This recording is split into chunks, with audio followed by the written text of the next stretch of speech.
Good evening, everyone. How is everybody doing? Good. Great. Happy Friday to everyone. It's Friday, so regardless of how the week went, uh, I think Friday is always a good time. We are heading towards the weekend, so it's always good. Now, tonight, we have a very important topic that we are going to be discussing, GRC tools. I think we did a session on cybersecurity tools in general. Now, tonight, we will be discussing GRC tools for 2025, and we are going to be looking at the top, the top list, top tier of GRC tools for 2025. Now, we are going to be looking at the top tier, generally, and then we also look at, for whatever reason, the top tier, all of it is paid. Most of them don't even have free versions that you can try your hands on. So we're also going to look at on the free side, the open source side, the top tier in terms of open source free ones that you can try your hands on tonight or tomorrow, right? And with all these tools, mostly they have similar interface. So if you know how to use one, you probably will be able to easily transition those skill sets into other tools. So you are all welcome. We will start here in a second. And as everybody is joining us, kindly put in the chat where you're joining us from, and we will give you some shout out as we move along. And then also for folks looking to renew your cybersecurity certifications, you can put in the chat hashtag Team Live and take a screenshot of that. You can use that for your certificate renewal, right? So you are all very much welcome, and we are starting time now. So tonight's topic, top tools for top GRC tools for 2025, and this is brought to you by Eretmis Academy. We do Cyber Chat every Friday night for folks joining us for the very first time. Every Friday night, 7 p.m. Eastern to at least 8:30, 9-ish is where we push you to. And we are a very solid family, Eretmis family. Not everybody is able to join us every week, but at least we always have a good handful of folks joining us every Friday night. So let's jump in. I'm Dr. Emmanuel Edu. I'm going to be your only co-host for tonight, your only pilot for tonight. And a little bit about myself, former professor, University of Maryland Global Campus, CTC also as well. And then also I'm the member of the Forbes Technology Council, former United States Army captain, a QSA, PCI QSA, and also the CEO of Eretmis Inc., the PCI QSA company, and also the founder of Eretmis Academy. And with that, we are going to move on. We are also partners. Eretmis Academy is a partner, an authorized partner with CompTIA. And what that means is that CompTIA gives us 20% discount when we purchase vouchers through our partner website, and we push that 20% down to everybody. We've been buying vouchers on behalf of many of the folks who join us on Cyber Chat and our students as well. So we'll gladly help you if you want to get the 20% discount.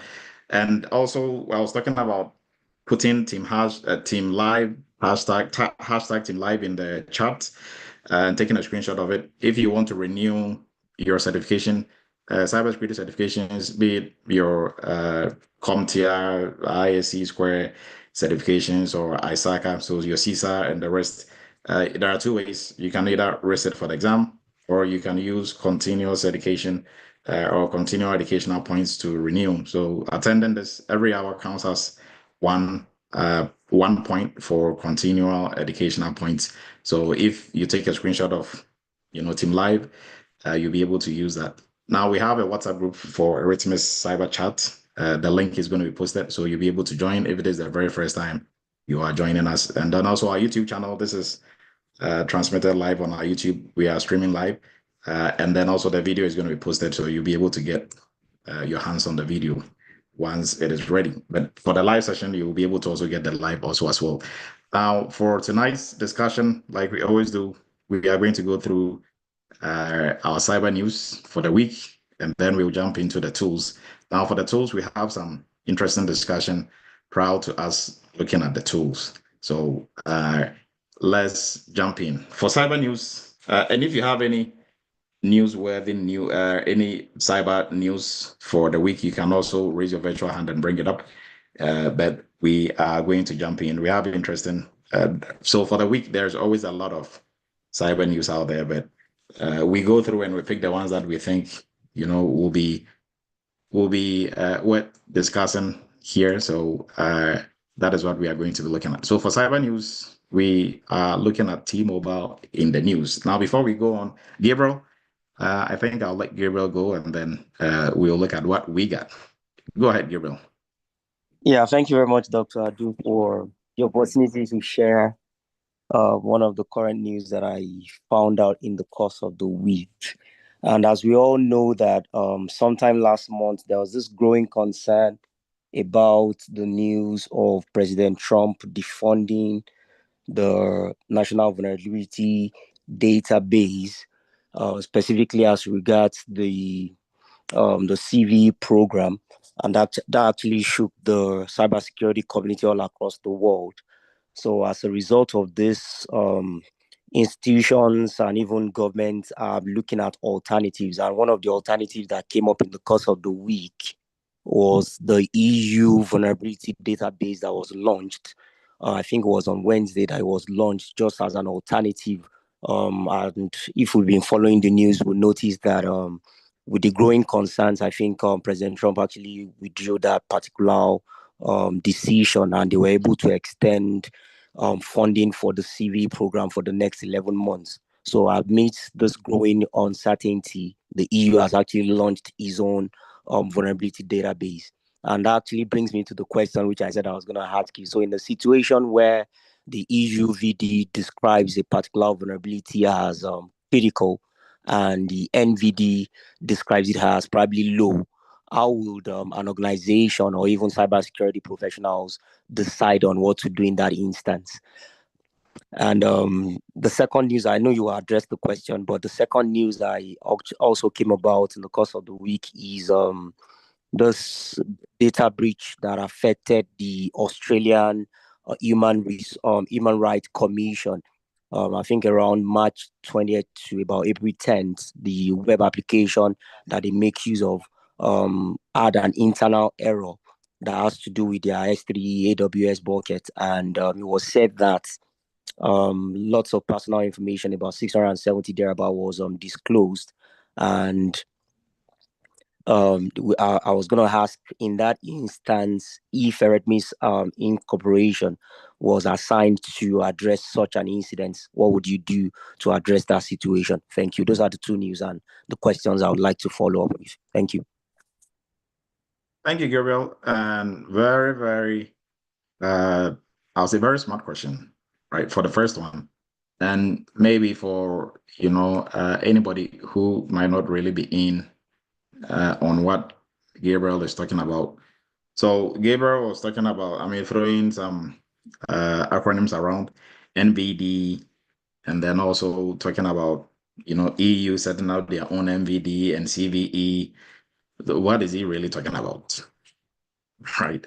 So if you are new to the security space, you might probably be scratching your head and thinking, what is this guy talking about? So do you want me to break it down grandpa style like you like it? But yeah. You can go ahead, Gabriel. But Okay. very, very interesting question. So, and then we will discuss from that. So kindly go ahead. So Okay, if you can, let me give you some guidance. Let's say I totally don't know what NVD and all that this conversation is about. Just fill me in. Okay, so the NVD simply stands for National Vulnerability Database, and the CV that I mentioned means the common vulnerability and exposures. So those two, the database, for instance, helps cybersecurity professionals to make an informed decision because it provides a standardized approach to identifying common vulnerabilities in systems across different organizations. So vulnerabilities that have been identified in different systems and organization. There's a database after a proper research has been done on them. There's a database that provides the weakness itself. It's assigned a number to it that everyone across the world can go through and check what that vulnerability is all about, how it affects the system, how it can be mitigated. Simply put, how can an organization provide patches and secure their and get a formidable security posture by designing their system to be defended against such vulnerabilities. That's simply what it does. Okay, thank you, Gabriel. So also, breaking it down further, in the health side, as human beings, we all go to the hospital. There are different types of illnesses, right? And on the health side, I think World Health Organization and the rest, they have a way of classifying or labeling all types of illnesses that they come across, right? So, for example, when COVID hit, we didn't know about COVID, so they had to put it in their books, give it a label, give it a name, come up with the symptoms, and then ways to prevent it, right? So our computers and our, technological systems, they also get sick. The type of diseases that they are prone to are what we call vulnerabilities, right? And all these vulnerabilities, we also have to have a way of, listing or labeling all these, illnesses that our computer systems they are likely to encounter, right? So an organization called the the National Vulnerability Database, they are the ones who keep track of all these vulnerabilities that our systems will face. And for them, they came out of NIST, right? So NIST is the one who is actually working on this under the National Vulnerability Database. And the labels or the unique identifiers that are given to these weaknesses or vulnerabilities, they are what we call the CVE. So that is what Gabriel was talking about. So the CVE kind of is like the social security number that we give to all these illnesses or vulnerabilities when it comes to the IT side, right? So every one of them have a unique CVE. So what Gabriel was talking about, President Trump's administration, they said they were not going to fund that program anymore. So now, for people to keep track of vulnerabilities that are coming up and scoring them and giving us how critical, this vulnerability might be, and, how not critical this vulnerability might be, they were going to defund them. So when they defund them, then there's a problem because the United States is leading the fight on that side. In the security space, National Vulnerability Database is, I would say, that like the mother when it comes to vulnerabilities in the world. They have a list of all the all known vulnerabilities, and they've listed it with symptoms, like description and how to prevent or how to protect yourself against these vulnerabilities. So if the government is not going to fund such an institution anymore, then it means there's going to be a gap in our vulnerability management and keeping track of different vulnerabilities that are coming up. So EU decided to come up with their own, right, their own version. So the question that Gabriel was asking was that, so EU is coming up with their own national vulnerability database. So they are labeling the CVEs, they might come up with a different label, different from the CVE. But then aside the labeling, all vulnerabilities, they have a score. They have their own criticality in terms of like criticality score. So how critical they are in terms of labeling them a low vulnerability, a high, medium, and a critical vulnerability, right? So that helps us to prioritize which vulnerability we are going to fix first, right? So it's like just like in the hospital, you go there, there are three people with different illnesses. Whom are we going to look at first, or whose is more critical that we have to pay specific attention to? So there has to be a nurse or somebody attending to them almost 24/7 or immediately, right? Same thing is what we do here, right? So if the National Vulnerability Database, they are doing their thing, we have the scoring for which one is more critical than the other. Now, if Europe decides to do their own, aside what NIST is doing, then Gabriel is asking, how are they going to be doing the labeling? Because if they say a vulnerability is critical in the list of vulnerabilities in the Europe side, but then on the US side, we know that vulnerability to be a low, then how do we reconcile the two? Right. That is what Gabriel is asking. Right now, I think I will have one of, if there are any of our interns, the January cohort, if they are on here. Last week, we discussed vulnerabilities. We were doing vulnerability research, right? And they were working on vulnerability assessment. So they have the pen test report from their company, and then also the vulnerability scan report from their company. They are supposed to go through and come up with a remediation strategy.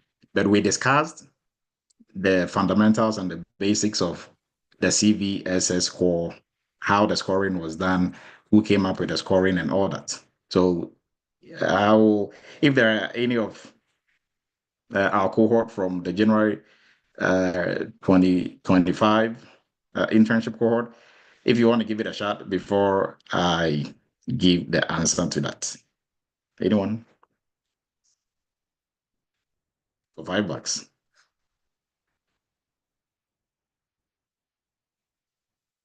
Well, if there's no one, then I'll jump in. Now, Gabriel, to answer your question, right? The National Vulnerability Database, they are not the ones who come up with the scoring system for the vulnerabilities. It's an organization called FIRST. So, and FIRST is not directly funded by the National Vulnerability Database. They are an organization on their own. I think it's being run by MIDA, right? And for them, they don't necessarily get government funding. So FIRST, FIST, they are the ones who come up with the scoring system for us to determine which vulnerability is critical or not. So the National Vulnerability Database, they borrow the CVSS score from FIRST, right? So if Europe is doing their own National Vulnerability Database, they are also going to borrow the scoring from FIRST. So there's not going to be any discrepancies about which vulnerability is more critical than the other. So hopefully that answers your question. All right. But if it was NIST NVD coming up with the scoring system, then maybe probably there'll be some discrepancies, right? And Europe was coming up with their own. But fortunately for us, there is a middleman who comes up with this list of what is, like the scoring, and then everybody's borrowing from them. So, Cobson, please go ahead. Yeah, Dr. Edu, I understand that part, but I think I also remember that NIST maintains the NVD list. So they do the Yes. updates, and then if a vulnerability has been proven that it's no longer a vulnerability, they'll take it off, do the review thing. So if they are not funded, how would they continue to do that? So that program is going to go away. It's going to go away. So somebody else in the world has to pick up that baton, right, and start running with it. So, but this was making the United States a leader in the cybersecurity space. But if we cut that off, then I don't know how that is going to play out. Right. Gabriel, please go ahead.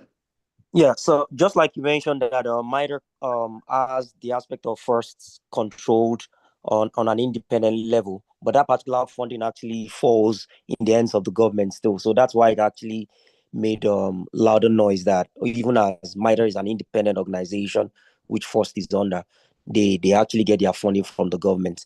But I think from the news, it says that there is a foundation that has taken up the responsibility, but how that foundation, it's called the CV Foundation, but how that foundation will be acceptable to the general community, like we all accept MITRE and the national vulnerability, we don't know how far, because the credibility and all of that will come into play.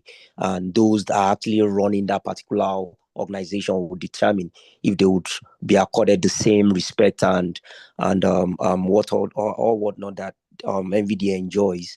That's one thing I noticed. Then it takes me back to one conversation we had during the course of our class. Just like we all know that risk is a function of likelihood and impact.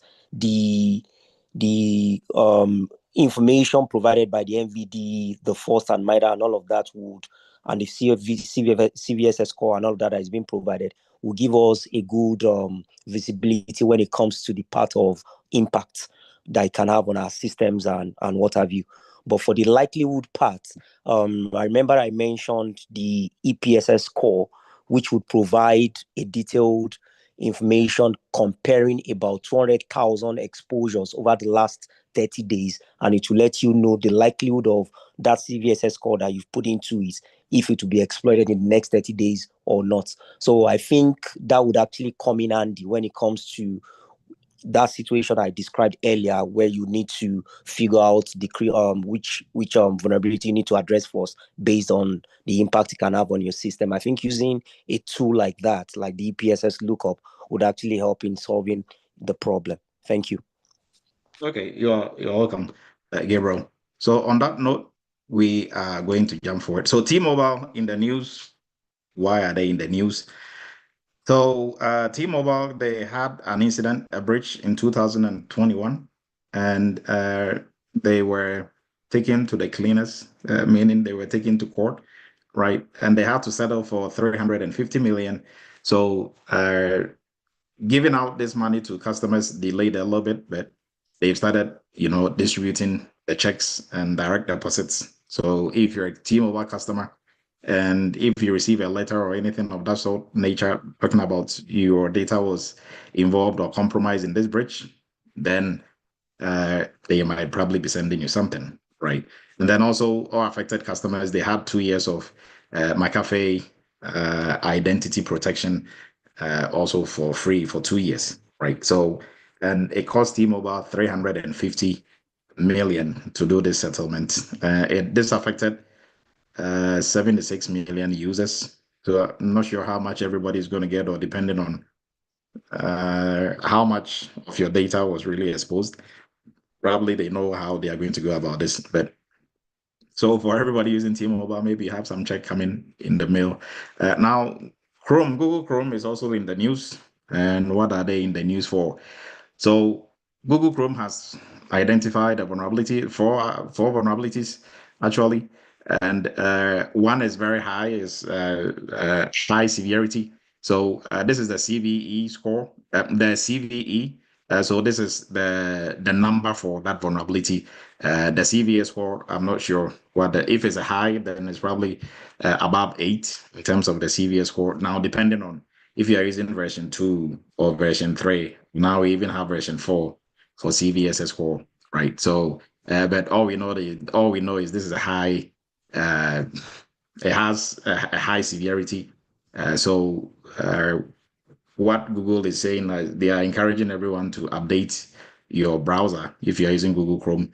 Update it, because what makes this even serious is that attackers are able to have remote access, right, to your browser by using different exploits. And there is a natural exploit available.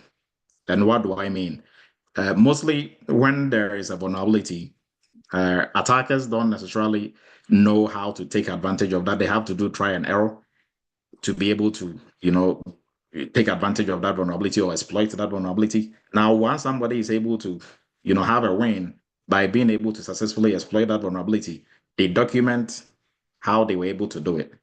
So they have a proof of concept, and they put it on the dark web for other hackers to be able to easily get. So other hackers are not going to be guessing. They have a step-by-step how they are going to execute, right? So if we say there's an exploit for a vulnerability, then it means, attackers can take advantage of that vulnerability or exploit it, right? So if there's a vulnerability and really there's no attackers, they've not been able to come up with an exploit, then you are not really safe, but you are safe, to a certain extent, right? Until they come up with, they are able to exploit it, then, right, that will become a serious issue at that point, right? So if you are using Google Chrome, kindly, whether on your phone or on your laptop, make sure you're updating it, right? So with that, we move into our courses, and then we are going to jump into our discussion. So for folks, now talking to most of our people working in the security space who've gone through, with no background, they've gone through our programs and they started working. Some have been working for years. Now, for most of their meetings and most of their discussions at work is centered around AI, right? What are we doing about our AI tools? What are some of the policies you want to put in place? And, these cybersecurity professionals, they are the ones who are being tagged to come up with AI governance strategy and AI governance documentation for their company, right? So if you are in the security space already, we encourage you to join our AI governance specialist program. It comes with internship. It's very hands-on and it's very in-depth. It's going to take you through all areas of AI. Now, you are not going to be programming or coming up with an AI program or algorithm.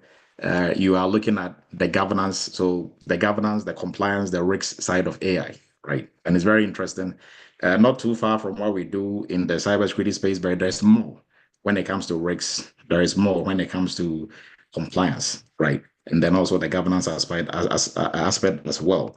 And if you are totally new in the IT space and you want to, pursue a career as an AI governance specialist, you can also do so and join this program. Now, for folks also in the security space or all cybersecurity professionals or aspiring cybersecurity professionals, you need to know how to operate in the cloud as well. And, learning and passing cloud certification exams will help you to understand.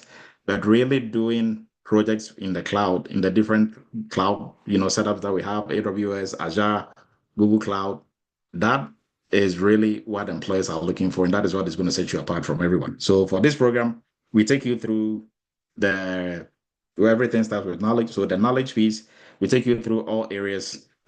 So you be prepared for all the different types of cloud certifications out there. And then also there is a lot of hands-on that you're actually going to work in these different cloud providers. So in AWS, Azure, you know how to move around and do your cloud security in there, right? So you can also join that program as well. And then for folks who are looking to start from zero in the cybersecurity space, or even if you have some IT background or you've done some cybersecurity training, but it's been a while, we encourage you to look into our cybersecurity entry-level course. This course is a 4-month program. First 2 months, you are training, and then also using some of the popular cybersecurity tools, setting up your own cybersecurity lab, doing, work using Nexus, Splunk, Qualys, Necto, the different cybersecurity tools that are out there. And then the second portion of the training is where we put you in our internship, where you actually get to work on different cybersecurity projects like conducting an audit, conducting third-party risk assessment, conducting risk assessment, incident response, and other projects like that, right? So then once you finish, we do job placement as well. We help prep your resume. We also do interview prep one-on-one.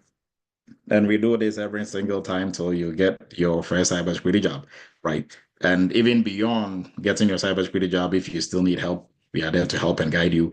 And everybody joining this program, you're going to receive a mentor. All mentors, they've gone through the program. They are currently working, so they know the path that you are taking, and they are able to assist and guide you through because they've gone through this program and they are all the way at the end working. And then also for our PCI DSS program, if you are looking to branch or specialize in the most lucrative, arguably most lucrative part of cybersecurity, we encourage you to look into our PCI, ESS, or payment security program. This program is going to make you a boss among bosses within your organization, right? So you can also look into joining this program. And then for folks who are already in the security space or you are interviewing for cybersecurity roles, because you have some certifications and you've done some training, but after going through several interviews, you don't really have what it takes that they are looking for in terms of what you've done in terms of projects, right? And even if you are given the job today, you really don't know what you're going to do on the job, right? If you are in that boat, we encourage you to join our GRC internship and workshop program. The next cohort is starting on 24th. That is a week from tomorrow, 24th of this month. And this program will take you through different cybersecurity projects. We do 10 major projects. And then also you are going to be working in groups and teams. So you also get to, gain the soft skills that we need in the cybersecurity space as well. So during interviews, now you have the opportunity to speak to projects that you've worked on, projects that you've done, not, things that you've just studied or memorized. because on the job, there's not going to be multiple choice for you to choose from. You're actually going to do, right? So now it's time for you to, move from knowledge. It's good. You've gone through, you've written several certifications. That is all good. But now, how does it really play out in real world in terms of actually doing the job? This is the program that is going to help you break that. And our WhatsApp group, the link will be posted, our YouTube channel. Also, you can, Eretmis Cyber Security. If you go on YouTube, you'll be able to subscribe. So we encourage you to subscribe. That way you don't miss any cyber chats. Now let's jump into the interesting discussion for tonight, our tools, GRC tools for 2025. So before we look at GRC tools for 2025, I'm always, everybody on here, I just don't jump into stuff like that. If somebody's new in the cybersecurity space, they've heard about GRC a lot. What is GRC in the first place for us to even look at the tools that are used in the GRC space? If you don't really have an in-depth understanding of GRC, you wouldn't have a better appreciation of, what GRC tools are used for, right? So GRC is an area or part of what we do in cybersecurity, right? So in the cybersecurity space, there are different niches within the cybersecurity space, right? Just like how in the medical side, there are different niches. So somebody has specialized in surgery. Somebody has specialized in taking care of kids. Somebody has specialized in. So there are different niches like that in every industry. In the cybersecurity space is the same, right? Now GRC, actually there was one of the people from academia, they came up with, or they coined the term GRC, right? So up to, I think probably like 15 or 20 years ago, GRC wasn't really a thing. Although we did governance, we did risks, we did compliance, but actually, I stand to be corrected on that date, but about, I think, it's been a while since somebody came up with and coined that term GRC. So GRC simply, we are looking at everything that has to do with governance, risks, and compliance in the cybersecurity space, right? Now, when we talk about governance, what are we referring to? When we talk about risks, when we talk about compliance. Now, if you really want to argue your point out or, break things down in the cybersecurity space, we can really attribute everything that we do in cybersecurity to GRC. It can all fall under the bigger umbrella of GRC, right? Because governance, we are talking about structures in terms of documentation, standards, policies, operation guidelines, SOPs or procedures or operational procedures, standard operational procedures that we use in cybersecurity, right? So, for an organization, the organization has its own governance, the business governance. Now, out of the business governance is where we have the IT governance, and then out of that will come the cybersecurity or information security governance, right? So governance simply how we are governing everything that we are doing within cybersecurity. Now, when it comes to risks, we were discussing about vulnerabilities, right? Every system, might have some illness or some weakness. That weakness is called a vulnerability. Now, the vulnerabilities are and there are also attackers, there are hackers, there are so many things going on. If the vulnerability is exploited, or if an attacker can take advantage of the vulnerability, then there is what we call risks. The risks will materialize at that point, right? So everything that we are doing, everything that everybody is doing in cybersecurity, the overall goal is to help reduce risks to an acceptable level, and the acceptable level will be determined by your organization, right? So risks covers everything we do for vulnerabilities. So the discussion that we're having earlier on about the National Vulnerability Database, blah, blah, blah, all that falls under risks, right? Now, and threats, the EPSS that Gabriel was talking about and everything else that we use to guesstimate how attackers or threats will occur, all of that falls under risks, right? Now, when it comes to compliance, there are a lot of rules and regulations that we all have to adhere to as citizens, as organizations, right? Is the same here in the cybersecurity space. For example, when as citizens, when it comes to paying taxes, I think by the 15th of April, if you've not filed your taxes, and whether you worked during the tax year or you didn't, you are in for a treat, right? So whether you worked or you didn't work, we all know by 15th of April you should file your taxes. If not, they are going to bring you some, some not check, but they will bring you some bill for you to pay, right? Now that is maybe a rule or a regulation that we have to all comply with. Same thing for what we do in cybersecurity side. On the cybersecurity side, there are rules, or here we call it standards or frameworks that we have to stay in compliance with.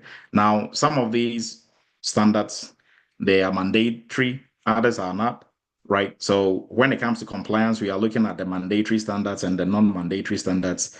Based on what your organization is doing or the industry they are in, they will be obliged to follow or stay in compliance with one or two of these. And when we talk about the compliance side, we are looking at how you are going to adhere to these rules and regulations or standards that we have in the cybersecurity space. So example, PCI DSS that we're discussing, we have a program about, is a standard that organizations that accept credit card and debit cards, they have to stay in compliance with, right? You have no option but to stay in compliance with. HIPAA, if you're in the health industry, you have to stay in compliance with HIPAA. You have no option, right? It's not like you choose to. Now for a standard like ISO 20701 and others, it is really not mandated unless, of course, you are working with an agency or you are working with a company and they require you to stay in compliance with it. Either than that, your company can choose to stay in compliance with it or not. Right? So that discussion, we can have that. But this is a breakdown of the GRC space. Now, I think with this understanding of what GRC is about, you have a better appreciation of what GRC tools are used for, right? Before we jump into the top tier of GRC tools for 2025. So for GRC tools, they are simply softwares that we use to help us do what we do for governance and for risks and for compliance, right?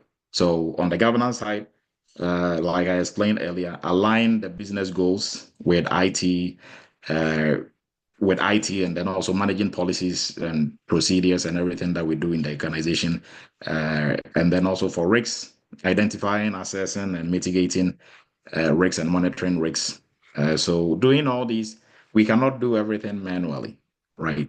Most of the things, and we are going to discuss about tools, what tools can do and what you have to do as a security professional, right? And then for the compliance side also, right? So even if not for anything, for an organization that has maybe, even if you have like 20 or 15 or 30 policies and they have to be renewed annually, if you have an automated tool or something that looks kind of like a calendar that is going to send you some alerts and show you, hey, this is coming to you, this is at least that is going to help for us to keep track of things, right? So if you don't even know what these tools are going to be used for, at least they can be sending us alerts to know what is coming up, what we have to work on, right? So that is what cybersecurity tools are used for. The GRC tools and all other security tools also kind of follow the same space. So key capabilities falls under what I discussed or what we were talking about here earlier. So policy management, risk assessment, audit management, incident response, regulatory compliance, and then also reporting and dashboards. So dashboards, most of these tools, their dashboard helps us to see in real time what is going on in terms of our security posture, what is going on in terms of our compliance, in terms of our risks, in terms of our governance, right? So that is what these tools really do. Now, benefits of these tools, I think you can derive that from everything that we've talked about. So it helps with efficiency, it improves efficiency, it reduces risks, enhance compliance, and then also streamline audits. And we can, add more to it, right? So it helps with most of the things that we do, and it makes it easy and simple. Now, will a GRC tool do the work for you? Or you have to be the one doing the work and the tool is going to be your co-pilot, right? what is the take on this? Will the GRC tool do the work for you? Anyone? Maybe folks working in the security space? Yes, Dr. Odu, I believe that that tools will work for us because the tools facilitate how we can program in our script or our assignment. For instance, if we use Mitratech tools, is the best tool for risk management. So we just do our assignment on the tool. I don't know if I'm right. Okay, so maybe if we rephrase, right? Let's look at maybe cooking, right? For our chefs and even cooking in the house. You know, we have a lot of instruments we use for cooking or a lot of tools that helps us with cooking. So like your stove, your you have a blender, you have a microwave, you have, other things. Will your stove and your blender and your microwave, and do they really do the cooking? No, no. So I what mean, part do they play then? yeah, we work together. So we bring yeah, I'm lost now. Okay. So maybe probably now everybody's getting the point. Yeah. Right. So, and that is why mostly during different cyber chats and when we discuss different things, we tell you don't focus too much on, oh, I want to learn this tool, I have to learn all these tools. Yes, you can learn how to use the blender. You can learn how to use the microwave and the stove. But if you don't know how to cook, good luck. What are you going to use the stove for or the microwave for? I mean, you know how to turn it on. Yes, good. What are you going to cook? Nothing, obviously, right? But if you know how to cook and there is no blender, there is no, you can improvise, come up with, right? Or if the blender you are used to, this one is some high-tech blender, some smart blender, you can even blend from your phone. Well, more power to them, but it doesn't really change anything about what you're going to cook and how the food is going to come out, right? So, yes, the tools are not going to do the work for you. The answer is no. But the tools, because the tools are not going to replace you and they cannot replace you, right? The tools are going to augment what you do. So, for some of us, all the way from Africa, if you don't have a stove, there is a traditional stove or like traditional something that you can still get your fire and cook with. But now if there's a stove, you just turn it on and it's on. I mean, that is Christmas. How your life becomes easier. You don't have to go look for some wood and stuff to create your own fire, right? Now you just turn it on, the fire is on, right? So it's not the stove that is going to be doing the cooking. The stove makes your life a bit easier, right? And that is why for our internship, we actually teach you how to do the cooking, not how to use the stove. So if you go anywhere and they're using a stove or some high tech, then it becomes, hey, is easier. Now, on the job, do you think they are going to, if you don't know how to use the stove or the blender, they are going to teach you how to use the stove and blender? Anyone? No, sir. Yes, they're going to teach you how to use the stove. Yes, they And would. because how long is it going to take you to really learn about how to turn on the stove and turn it off? You see my point? But if you don't know how to cook, are they going to teach you on the job? Like you are the new chef who just came in. Hey, George, welcome. So, and then you are at the back of the restaurant and you're like, yeah, this person needs that and that and that and that. And you are there like, okay, so how do you turn this stove on? You're like, yeah, turn it the other. Okay, they turn it on for you. Bam, bam, bam, bam, you are done, right? Now you don't know how to cook. You are just, winging it and you're able to get this gig. They're like, hey, they need this. Oh yeah, learn how to turn this stove on. This, yes, all these, turn the stove, everything is on. Now they are looking at you. Yeah, the customers are waiting, let's go. And how you are putting, things that are not even supposed to be in the food in there. Right. So for the tools, at least you should know a tool, maybe one or two, know how to use at least one or two tools. I'm not saying don't go in without knowing any tool, at least know one or two, right? But the tools are not going to do the job. The tools cannot replace you, right? The tools are just there to augment what you are going to do. So, example, what the tool, some of the things the tool will do, some of the automated repetitive tasks the tool is going to do for you. So, like tracking, giving you alerts on what is coming up due, where you can actually compile all your evidence, compile your policies and everything, right? Keep track of which one is coming up, which one is, and you're also able to see if you are doing an audit, you are doing either internal, external. It is going to show you where you are at in terms of percentages. Oh, you are almost 80% done. Or, for your evidence that you are gathering or things that you had gaps on, you have like maybe 20% to go, right? So that kind of helps you with the planning and everything. It standardize your risk assessment as well and audit processes like I just spoke about. It helps to generate reports and dashboards, right? Now, sometimes you don't have to do things too hard, right? So for example, maybe if you are doing a PCI audit and you don't really need a tool to do it, but maybe there is a tool that you are using, and this tool, they've grabbed everything that you need for your ROC right into the tool. So instead of you going there and manually typing everything, you are still going to be typing, but once you're done, you click on it and it's just going to generate your ROC for you without you doing it the manual way, right? You can do it the manual way, but this will be will help you to speed up a little bit, right?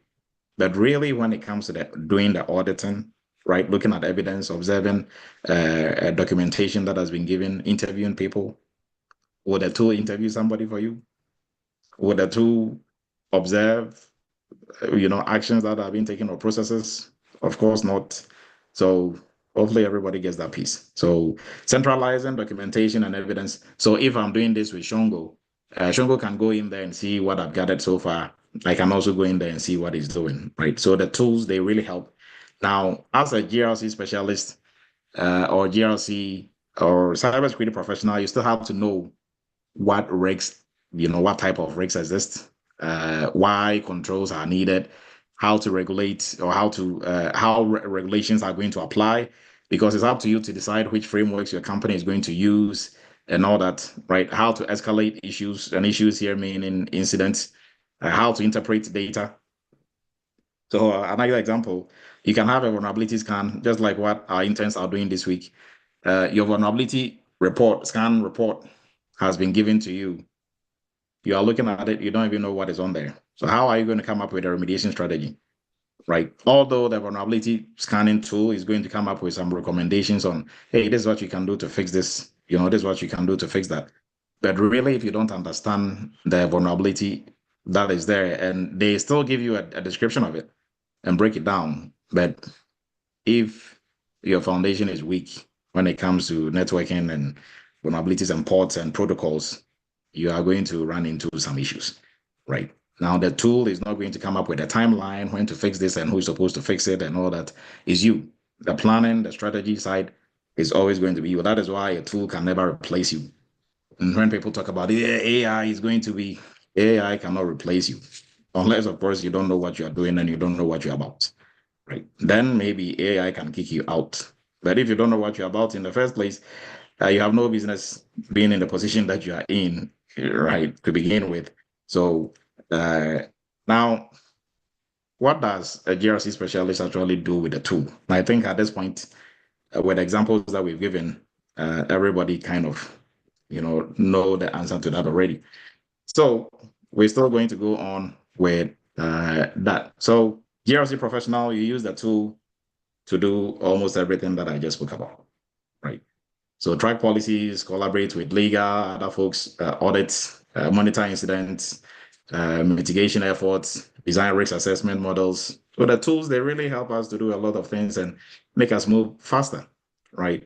Now, the thinking, the planning, the decision-making, the compliance strategy part of it, that is you, not the tool, right?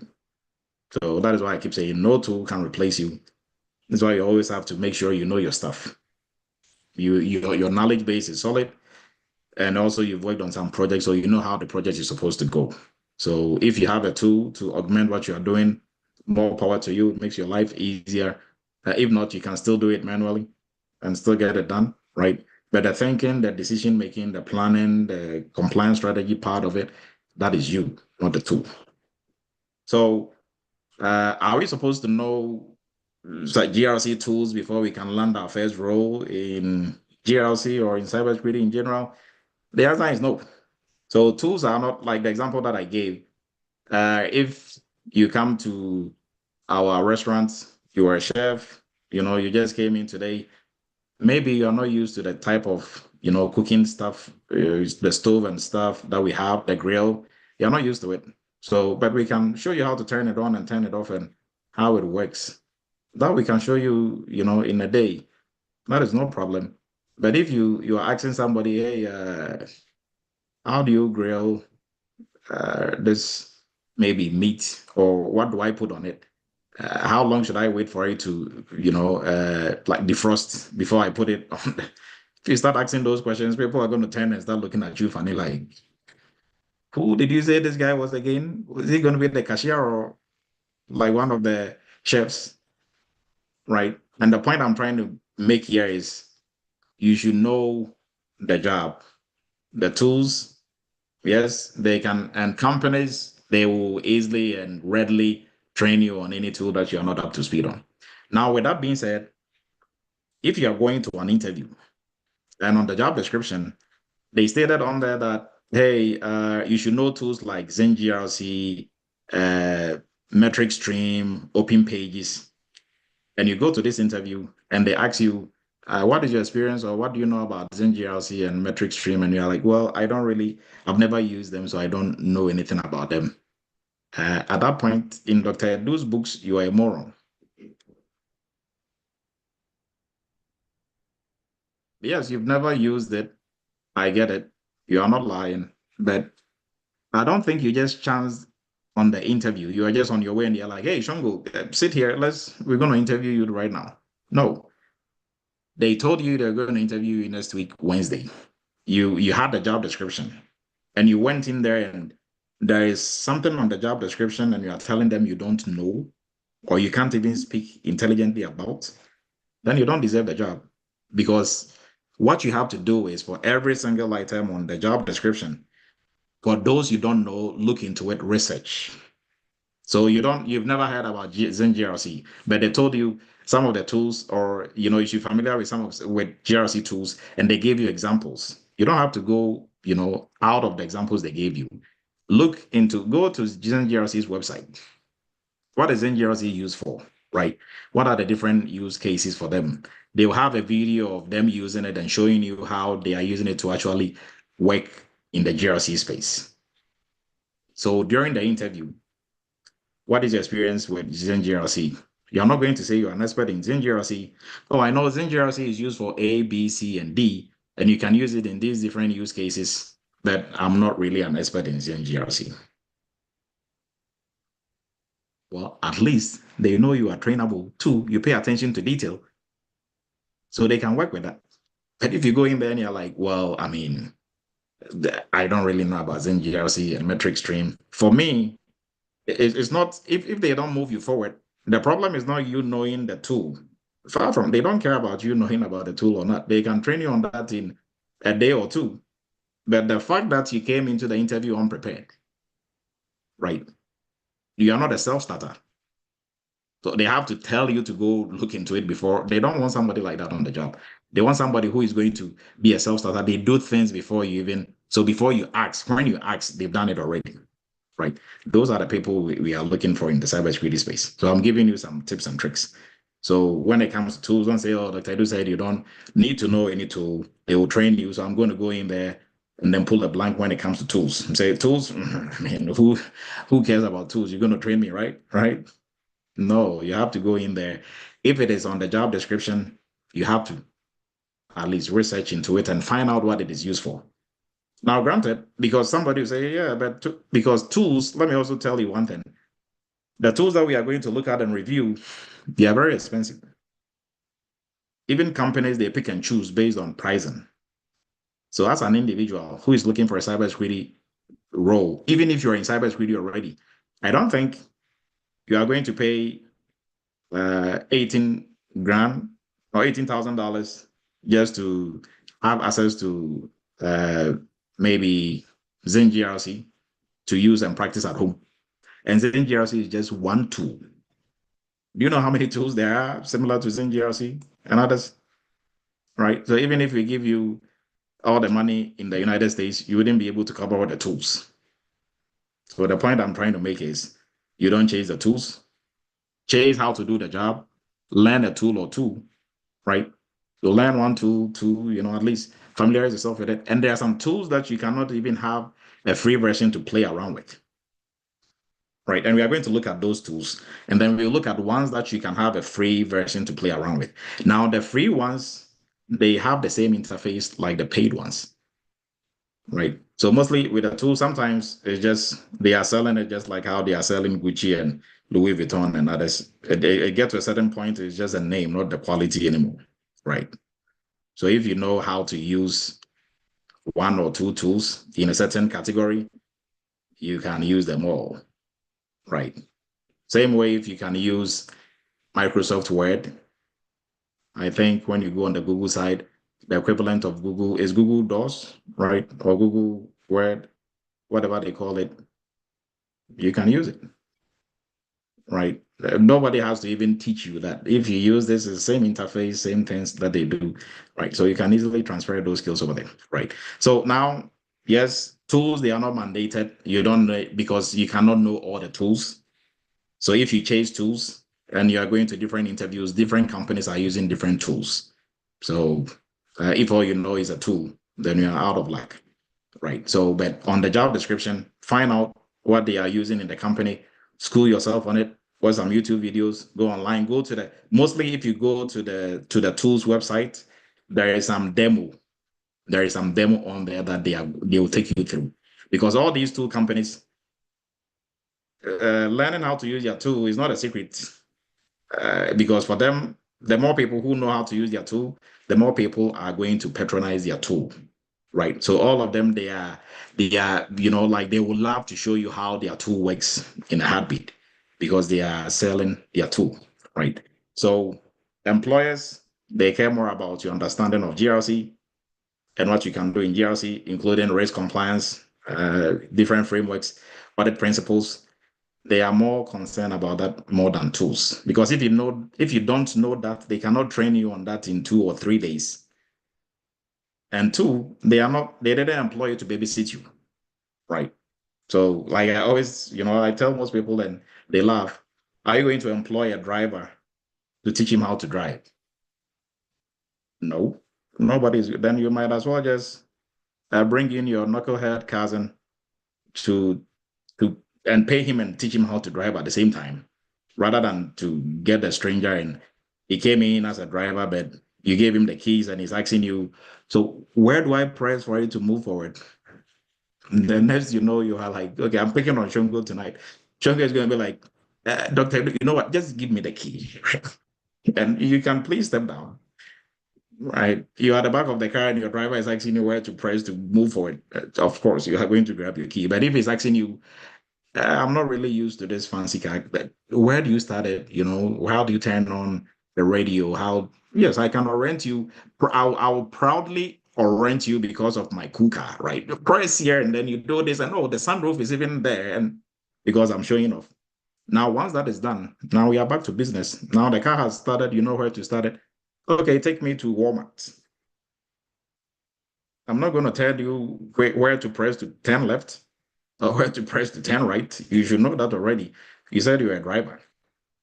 The same way in the security space. So employers, they really care about what you know and what you can do more than the tools. But that is not to say you shouldn't know a tool, right? So I can't stress on that enough. But tools you are not mandated to know a tool before you go to an interview. But going back to the caveat to that is you have to make sure you are not going into an interview without knowing everything on the job description, especially if they listed a tool or a framework. go through, make sure you are familiarizing yourself with it, and you are going to speak intelligently about it, right? So with that, if you are prepping yourself for a GRC role, like I said, your focus should be on what you can do in the GRC space, and also knowing the job, the tools, at least know a tool or one or two tools, and you should be good. Now, this is a summary of everything that we've talked about. So when it comes to the tool, when it comes to the GRC or cybersecurity professional, what everybody's role is going to be. So when it comes to knowledge of frameworks, is the GRC specialist or GRC analyst, this is what you are supposed to have. That risk compliance strategy is going to be you, developed by you. Tax automation is going to be handled by the tool, right? So setting up, alerts to prompt us when the date is due for this, when the date is due for this assessment.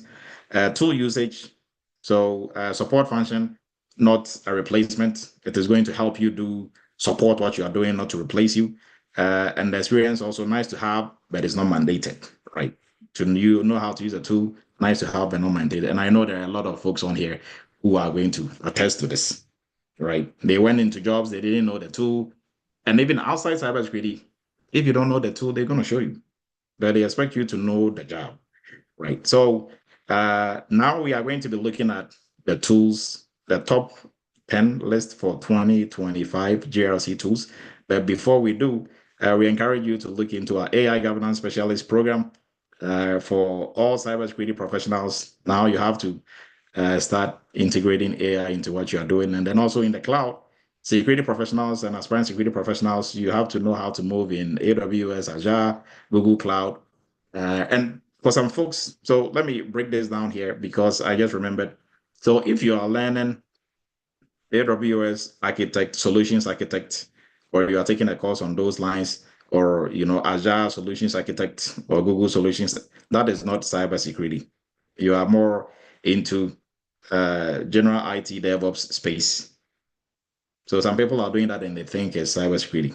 If on the security side, you want to do anything in the cloud, first, you have to have a foundation, understand the different services that they provide in there, and then you learn how to maneuver in terms of security, what strategies to put in place for security.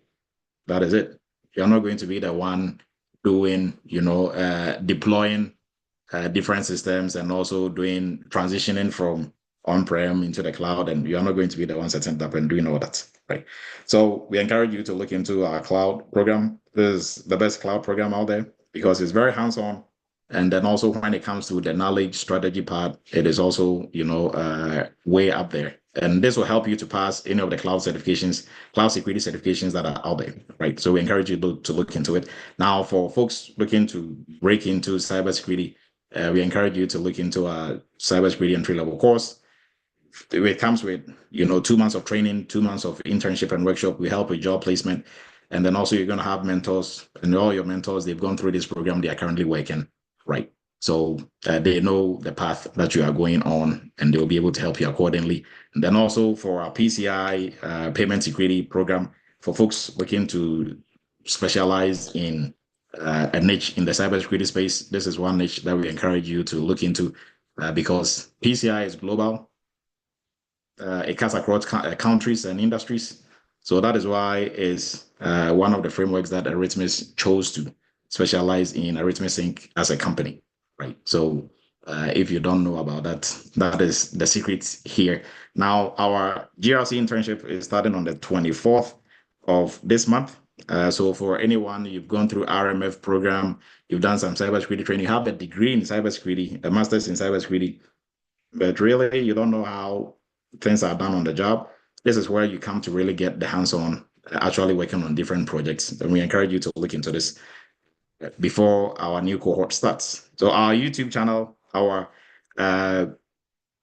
WhatsApp group, the link is going to be posted, so you will be able to join also as well. And now let's look at our list. So before we start going through our list, what do you think are some of the tools that is going to be in the top 10? You can raise your virtual hand and we will give you the floor. And we are going to vote. So if your list is in there or the tool that you mentioned is in there, then we will see what we're going to give you after this. Moise, please go ahead. No, my question wasn't about tools. It was something else, Dr. Edo. It was the difference between, can you tell us the difference between AI specialists and GRC specialists? Maybe later on the course, maybe later on. Okay, so it's AI governance. Yes, what is the difference between, what is the difference between AI analyst or specialist and GRC specialist or analyst? Okay, so good question. Now, AI governance, so keyword AI governance specialist. For AI governance specialists, what they do is for all the tools that we use in AI, now we have compliance obligations. So these tools, they have to follow their AI, let's say, rules and regulations that is springing up everywhere. So we have to follow, for companies using AI, they have to follow those rules and regulations, right? Now, for the use of AI systems in our organization, AI comes with a lot of problems and baggage. An example is one of the cyber chats that we did in the news when we are talking about AI. There is a tool that law enforcement uses. It's called Compass, right? And this tool is used to rate people who are standing trial. So based on their record, their criminal record, it is rating them maybe high, medium, low in terms of risks. So if you are very high, chances of them giving you a high sentence is high. That way you don't come back and you cause problem in the society, right? If you are rated low, then they'll give you a less sentence. Now, for some reason, depending on the data that AI is being trained with, AI can be very biased. So here in the example of Compass, Compass was rating when you look at black and white people standing trial with the same, almost the same criminal background, it will rate the black person as more riskier than the black person. It will rate the black person as more riskier than the white person. Now, this is an AI problem, right? And it has nothing to do with the judge or whoever, right? So there is a lot of issues and problems that has to be taken care of in terms of how we manage AI, the risks involved, and some of the risks is what I just spoke about, right? How do we manage that risks? And in terms of compliance, we have different regulations. We have to stay in compliance. How do we manage that? So what you are doing in cybersecurity GRC is almost the same thing, but even more what you're going to do on the AI side, right? But here we are strictly looking at AI systems and technology that we are using in our organization. Now, when it comes to the GRC side, or the GRC specialist or cybersecurity analyst specialist, we are looking at the security of systems, right? Now, on the AI side, we're also looking at security of systems, but you go beyond that. Now you are looking at bias, you are looking at transparency, right? But on the security side, we are just looking at security. So whether the system is biased or we don't care, we are putting in place systems that is not going to allow attackers to be able to easily, get their hands on our data and our systems, right? So what you are doing, if you look at the principles of it, it's almost the same. But on the AI side, I would say you do more, a little bit more, because of the different twists that AI comes with, right? So hopefully that helps. And if anybody has another question on this, they can bring it up. All right. So now we are looking at, George, please go ahead. What is going to be your vote? Which tool? I will say ServiceNow. Okay, ServiceNow. Anybody else? And we have Uchema, please go ahead. What tool are you? I wanted to mention ServiceNow. Okay. Anybody else? Metric Stream. Metric Stream. Metric Stream. Okay. Metric Stream. BitSight. Say that again. BitSight. BitSight. Okay. Anybody else? RSA Archer. Open Pages. Archer, RSA Archer. Okay. RSA Archer is a big one. Open Pages. Okay. How about Prevalent? Say that again, please. Prevalent. Okay. Prevalent, he said. Prevalent. Okay. Prevalent. Okay. And last two to go. Process Unity. Process Unity. Unity. Process Unity. Okay. There are. And anybody else has any tools that you are using at work? Trust. Excel. Excel. Excel is the biggest GRC tool. Most underrated GRC tool. And that is also what really will catch most people off guard. Now, the details for joining the Zoom link and everything is posted, right? I think, okay, we have these hands up already. Now, let's go to the list, right? What are we really in for? Kindly hold one. So the list for 2025. First on the list is metric stream. So I think somebody mentioned metric stream. That's Moise. Okay, Louise, metric stream. Okay, great. So that was a big call. Metric stream is the first one, right? And now this list is really by no specific order. It's 10, and we are going. I mean, one has to be first, and one has to be second. So metric stream is the first one. Now, overview of metric stream. Now we are looking at overview, key features, ideal for what, and then also some use cases and pricing, and then the focus when it comes to GRC, right? So for metric stream, it's a comprehensive GRC tool.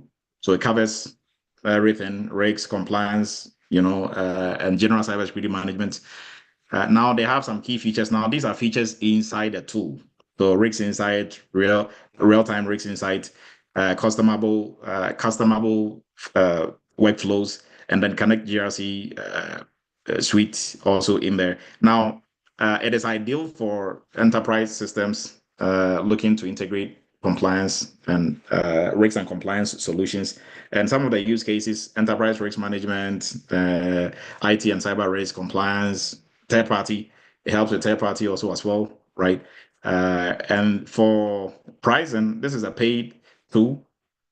And mostly for these tools, it will be based on your organizational size, how many users you want to have. But these tools, they are not cheap. They are not cheap. I remember, I think 3 years ago, we wanted to use a particular tool. We went through the discussion process and everything. They didn't really tell us about the pricing and everything. They did demos and stuff. And then later for the pricing, that was the last stage. Okay, so these are going to be the number of users, blah, blah, blah. And they are looking at, well, for the year, it's going to be 60K. Like, what? Excuse me? 60K? Yeah, I think, but what we are going to use it for is not going to be worth 60K in our books. So we passed on that. And this is to tell you some of these tools are very expensive. So, yeah, Dr. Sorry for cutting. Yeah, that's cheap. Yeah, we're using Prevalent now. I was paying almost 600,000. Yeah. So some of these tools, that is why, yes, I keep stressing on some of these tools. You cannot have some for free to play around with, right? So, I mean, if you know about them and you can see somebody use them on YouTube or something, you just grab that and run with it, right? On the job, now if you get to really work with any tool for at least a day or two, at most 1 week, you are going to be an expert in that tool, right? So, but for some of these, if you just want to play around with it and you want to buy it and use it yourself, I don't think if you give you all the money in the world, you'll be able to accomplish that, right? So, and the focus is on general GRC, everything GRC, right? So the next on the list, ServiceNow. I think it was George. We had at least almost 4 or 5 people talk about ServiceNow. Now, ServiceNow was a ticketing tool, and now everybody wants to make more money. So they branch into mainstream GRC tool. So they have ServiceNow GRC. Before then, they were like Jira. They were just doing their ticketing and minding their own business. But for the past like 2 years, they're about plus, they've become mainstream GRC tool, right? So for them, also you are looking at robust automation capabilities, integrating rigs, and then also compliance tracking and operational resilience. But they're still not lost their ticketing aspect of it. When it comes to that, I think it will beat most tools when it comes to the ticketing because that is what they started with.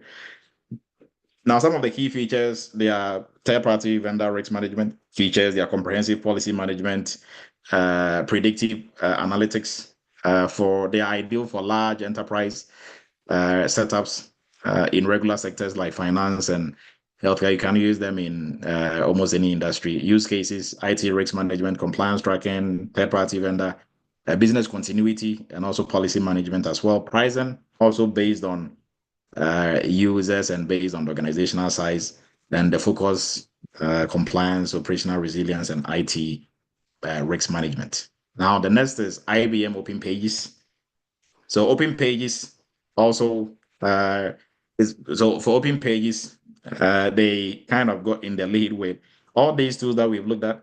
You know, they have some AI twist to it, but Open Pages, they are the first to tell you is an AI-powered GRC tool. Now, all these other tools, they are also AI-powered in some shape or form, right? Now, the key features here, audit management, scalability, extensive customization options, and ideal for complex regulatory landscape. So, especially if your company has to stay in compliance with different frameworks, and then also you are in maybe like a financial health side, and you have other industry regulations outside cybersecurity that you have to stay in compliance with. This will be able to help track everything for you, right? So operational risks, regulatory compliance, financial controls, IT governance, and internal audits. Those are some of the use cases. And the pricing starts from 272 per user. But don't get carried away.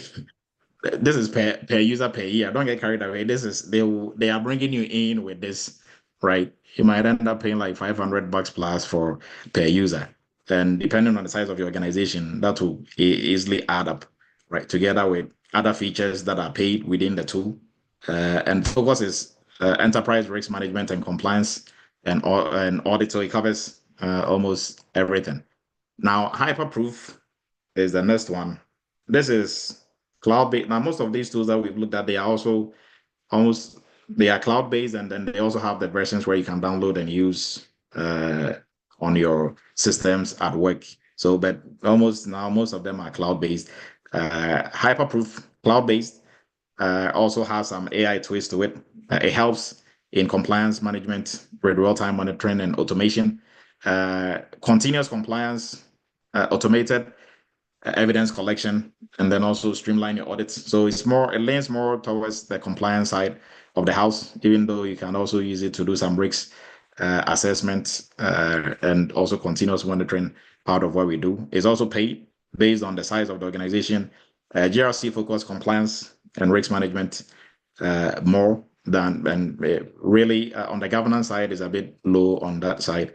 Logic Gate, Risk Cloud. So this is a no-code platform enabling organizations to build customized workflow tailored to their specific risk profile. So the focus here is on more risk management and compliance.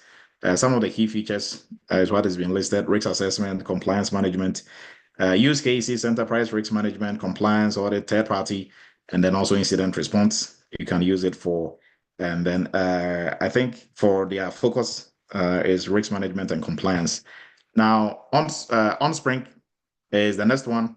This is also similar to what we just saw. The focus here is also on compliance and risk management, but here they also have audits. So audit falling under compliance. So heavy on the R&C of GRC. Use cases, audit management, compliance tracking, risk assessment, policy management, and incident reporting. And some of the features are what is on here: workflow, automation, real-time, also as well. Now, next is Audit Board. I don't think I heard anybody talk about Audit Board, or maybe somebody did.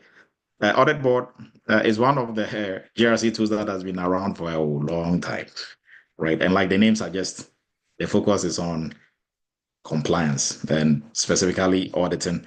So Audit Board is being used by most auditors or assessors are used to this. Most companies, they've used this for the longest. And this is a platform for specializing specifically in audits, risk and compliance management. Now, use cases we have in terms of compliance, risk management, and control testing. And some of the key features, risk assessment, compliance tracking, is also paid and based on your company size and all these other features. And the focus is on audit and compliance, obviously. Now, depending on the use case, right? If your company, you have to stay in compliance with a lot of frameworks, you are very heavy on that side. And depending on other use cases, most companies, they want to have a tool that is more comprehensive, will be able to cover other areas, not just, but also dependent if you just want something that is strictly or will really help you well when it comes to the assessment side, then that will really inform how you go about choosing your tool. But all these are the top tools in 2025. Now we have SAI 360 or CR 360. Overview comprehensive is also a comprehensive tool for GRC, similar to what ServiceNow and others are doing. It covers almost everything. So we are looking at compliance, we are looking at risk management, and some ethics also here and there.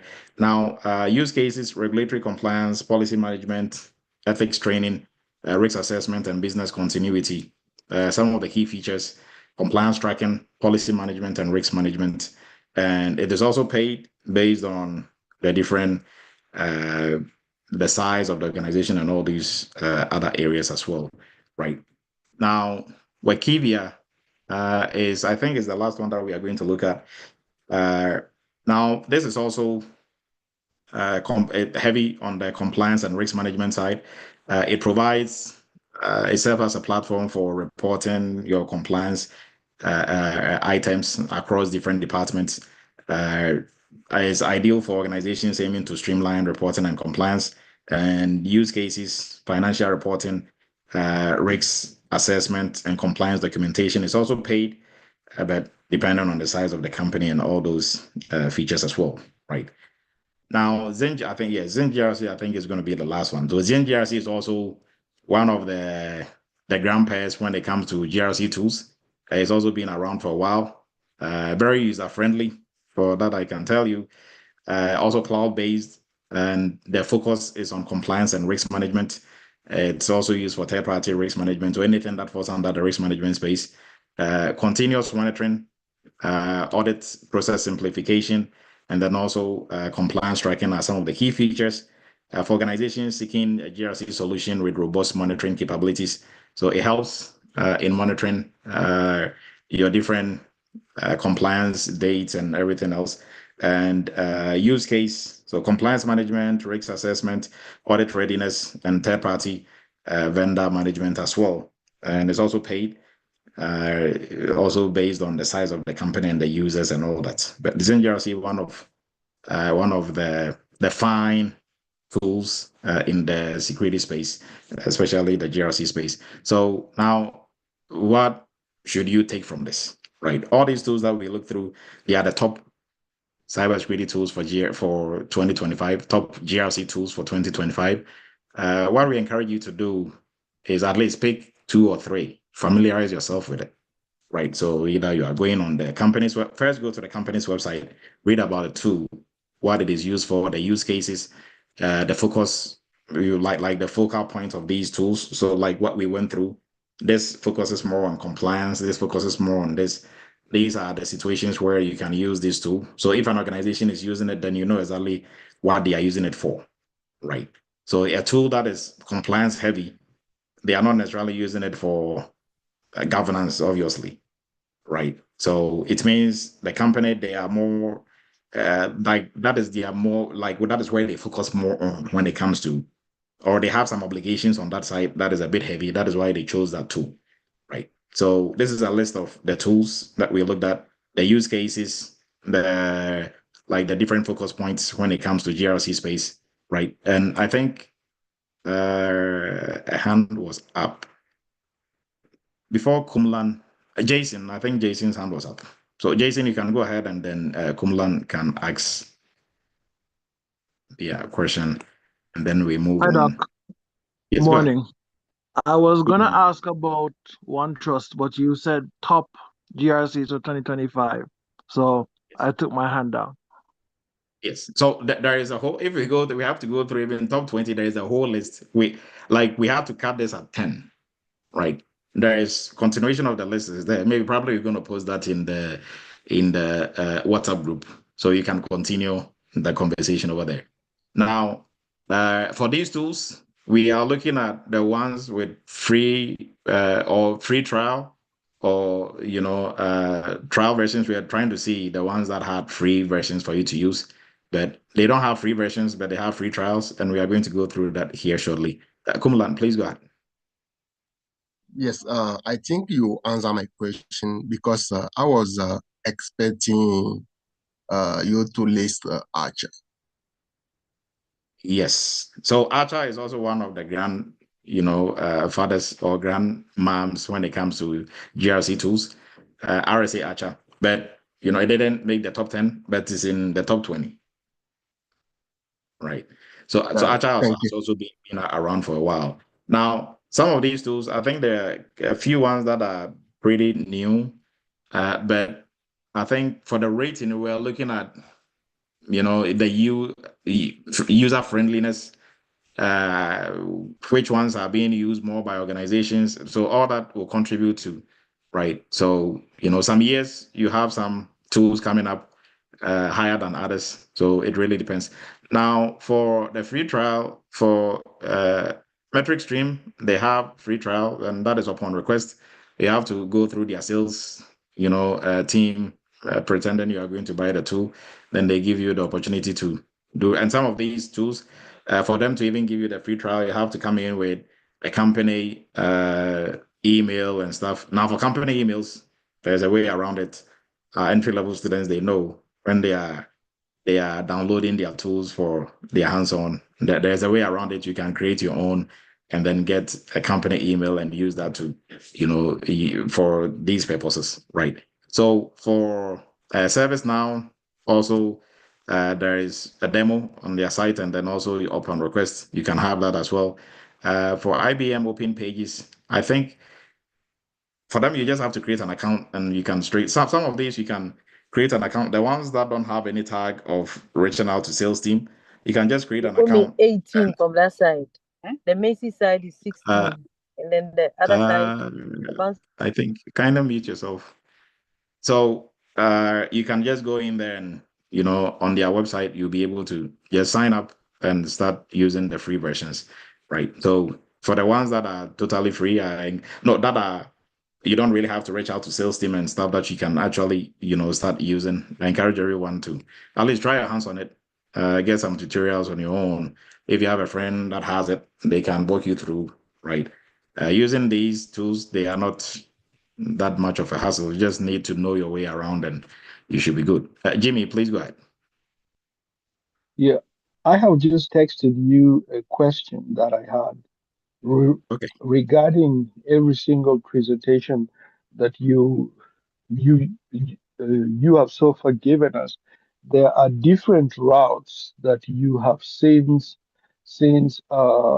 presented to us. Now the question is, which one is in most the demand?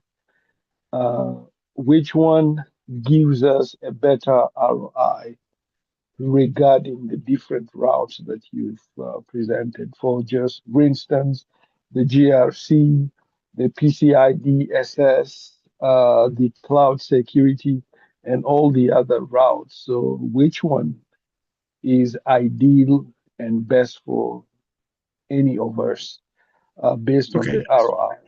Yeah. Okay. So depending on what you are trying to do and where you are, right? So if you have some IT background or no IT background, and depending on what you really want to do, that will help us to guide you through on the specific path or on the other path, right? So for anyone with no cybersecurity background, no IT background, you want to start in cybersecurity, you cannot start with PCI. Or I wouldn't encourage you to jump into cloud security. I encourage you to go through the cybersecurity entry-level course. Right. Now, all these different courses, you don't have to do one to be able to do the other before you be able to get a job. All of them, they are a standalone course, right? So if you go through one, you'll be able to use that to get a job. Now, reason why we don't encourage you to jump with no background, jump into PCI is that PCI is a niche in cybersecurity. So we expect you to have a good working knowledge in cybersecurity before you get in there, right? Cloud security, you should know cybersecurity before you get in there, right? Because everything that is a niche, an area, right, within cybersecurity. So you have to, it's like you want to learn, like you want to maybe learn engineering in French. Look at it that way. Everything you want to learn in French, the underlying factor is you have to know French, right? So if you want to learn the French, like a job in, working a job where you speak French and you're going to be, they're employing you because you understand French, then you don't have to go learn engineering in French to be able to get a job doing that, right? You can learn French, get a job in French, speaking, not the job in French, but the job that you're going to be communicating in French. And then you can follow up now because you understand French. You can do maybe a course in engineering in French because now in that class, you understand what is going on. You understand what they are talking about, right? But if you jump straight into an engineering class and you don't understand French too, now you're going to be, it is doable, but you have to be learning French alongside trying to comprehend what is going on the engineering side. So if you really don't have that, level of resilience, you are probably going to give up in the middle of it. But if you went through and you studied French and you understood that, and later on you are jumping into, okay, now I want to learn engineering, even though it's taught in French, I know French now, so I understand. Although you are not going to be a master in French, with a PhD in French, but at least you have a good working knowledge. You understand what they're talking about. You can make sense out of it. You can also write some things in French. So hopefully the analogy I'm making makes sense, right? So depending on the path, and then somebody will come through, they've been in IT for these number of years. They are looking for something that is going to help them specialize.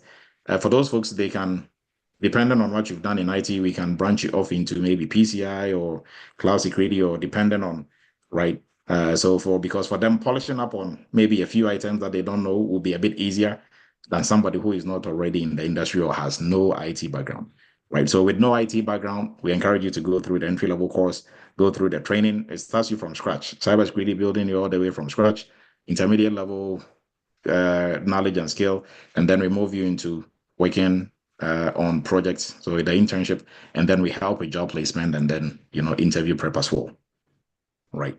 So hopefully that helps. Dr. Morocco, please go ahead. Yes, sir. I just wanted to ask if you guys are training on SOC, please. You mean SOC, SOC analyst? Yes, please. So we don't have a standalone SOC course, right? But depending on, we have students who've gone through entry level and they are working as SOC analysts. So depending on exactly what you are looking for, right? If you are like, okay, I just want SOC labs, to be able to go through, because mostly when people ask, I want to do SOC training, the question is, why SOC training and what is your end goal? So if your end goal is to become a cybersecurity professional, then why are you limiting yourself to SOC analyst? SOC analyst is just a role. There are so many different roles in cybersecurity. Oh, okay. Right, you see what I mean? So why limit yourself to SOC analyst? And when you really know what a SOC analyst does, maybe probably you don't want to choose SOC analyst. Now, there are different tiers in SOC analyst. So depending on the tier you are at, right? Sometimes you just have to sit and watch traffic in real time. So even if you're working from home, there's nothing like, well, I'm going out with a case to just have fresh air or stand there. You have to, be on your system the whole entire time, right? Watching what is, because you are going to miss stuff if you are not there, right? So, and then also if you are working on site, then you are going to be in the SOC center, right? And SOC centers, you are there for like 12 hours straight, 12-hour shifts, and maybe it's not a much fun place to be, right? So depending on what you are reading, if your end goal is to become a cybersecurity professional, then you have to look further than just SOC or somebody telling you, hey, just do TPRM or just do. Now, whether you are doing SOC, you are doing TPRM, or you are doing GRC, the underlying goal here is you have to know cybersecurity, right? So whether you are driving a Mercedes, whether you are driving a Toyota, does it really matter? What matters is you have to know how to drive. Okay. So if you know how to drive, we can always orient you on the different vehicles. So look at the job titles as vehicles, right? The different vehicles that you're gonna, operate. So if you have you know how to drive and you can drive good, we can, put you in different cars and orient you on them, and you'll be able to. All you need is the orientation, and you should just, pick it from there and run with it, right? So that is why mostly I encourage everybody, regardless of. I think we have Raul asked this question like 4 years ago or 5 years ago. Raul reached out and he was like, "Hey, Dr. Edu, I want to. Do you have sub training?" I'm like, okay, what do you really want to do? Is it really sub? So we broke it down, went further, and yeah, I had some sub training somewhere, so I wanted some hands-on. I'm like, no, I have something better for you. This is what you're supposed to do. Now Raul is working. He's been working for I think almost 4 years now. Thereabout.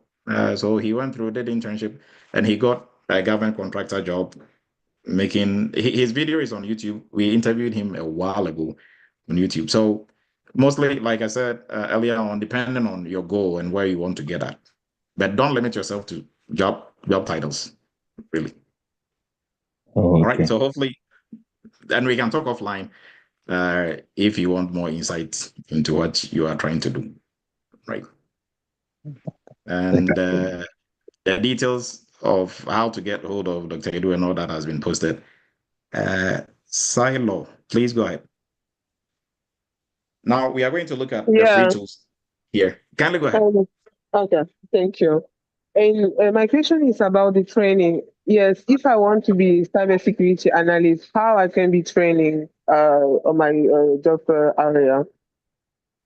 Oh, so for now, okay, that also brings a very good question. So, like just like what I said earlier, cybersecurity analyst, GRC specialist, GRC analyst, third-party risk analyst, they are all vehicles.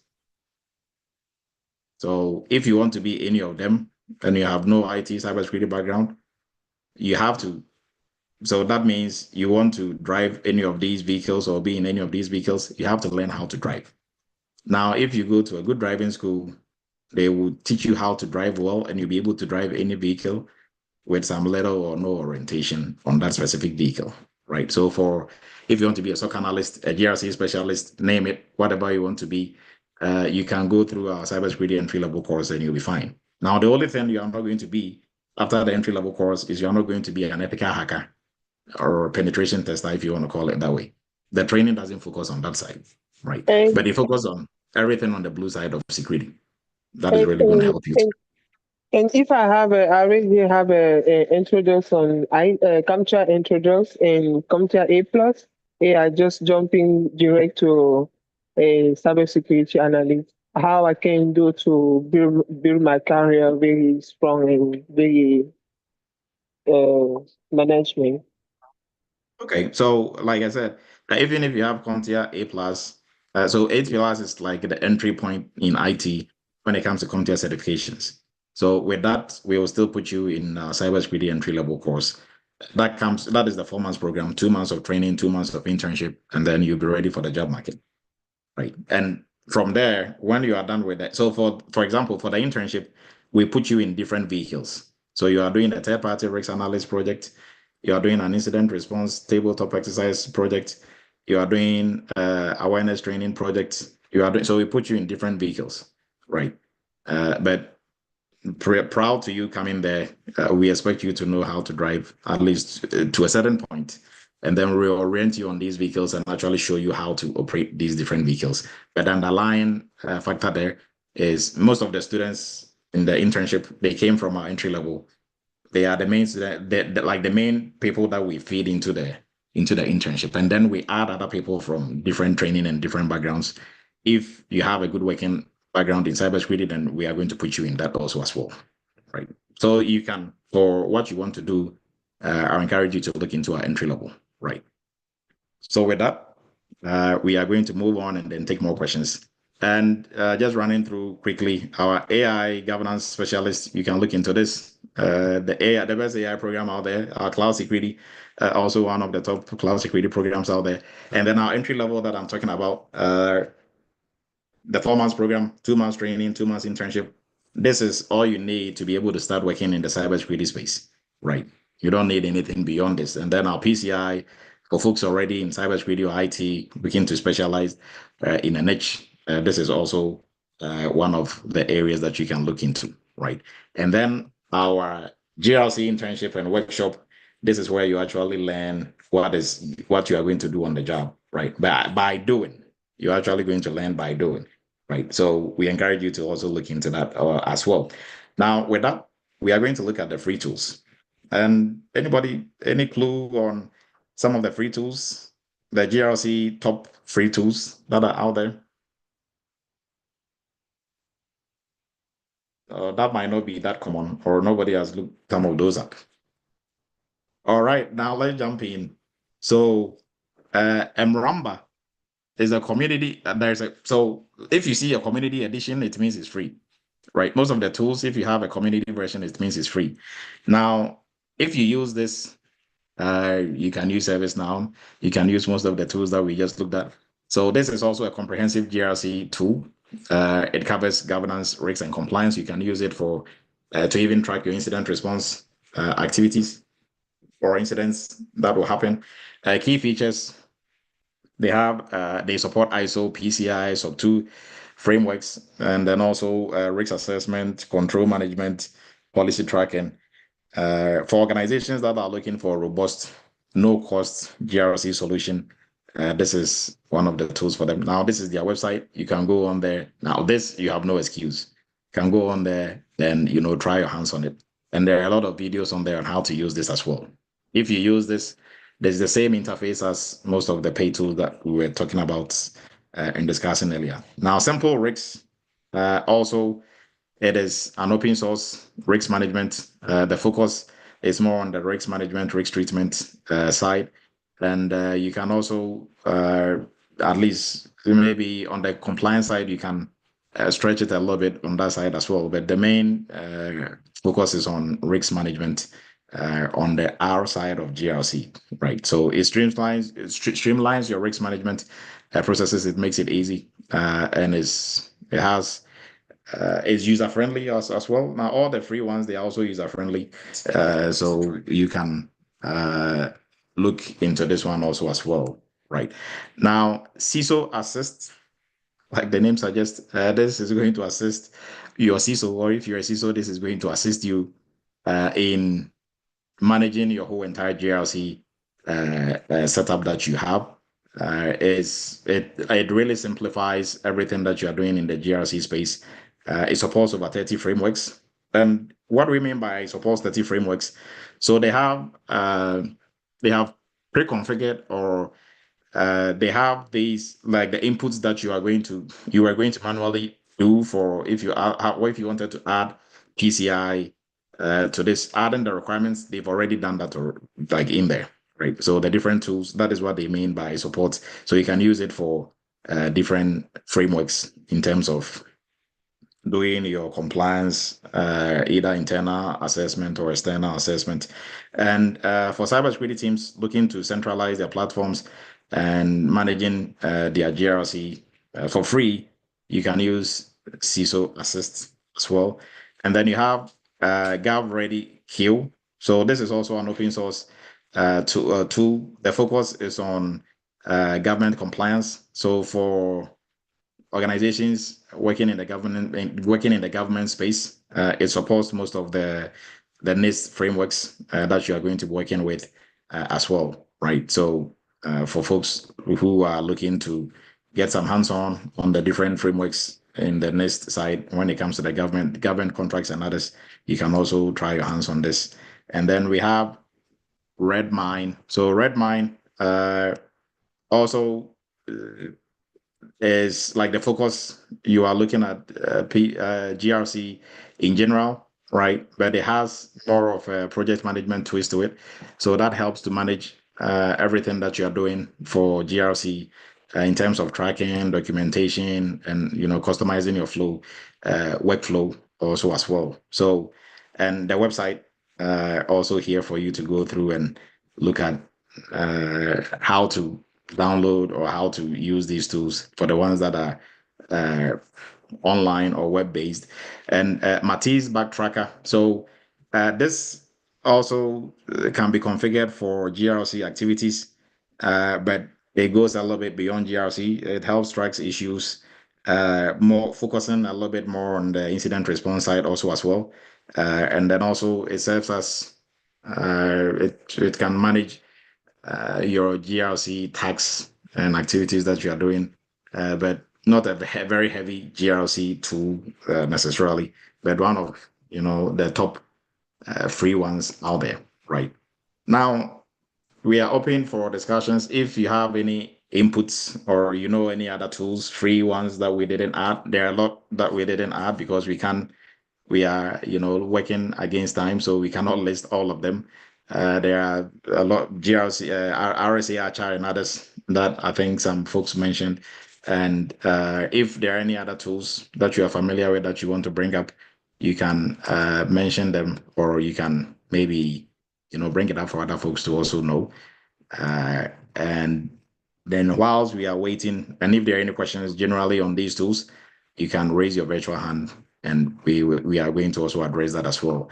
Now, whilst we are doing that, some shout outs for Manuel from Worcester. We have Andy, Chicago, Will, Houston, John, Dublin. Wow, okay. Dallas, Sailor, and Wisdom from Baltimore. And we have Martin from okay, also Martin was in his location. Bernard from Ghana, and Delapin from Houston, Texas. George, Ghana. Charlotte, North Carolina. Sewell, and I think Ernestina, Houston, and some team lives in the Larry, New York. Karen, Texas. Fort Worth, Texas.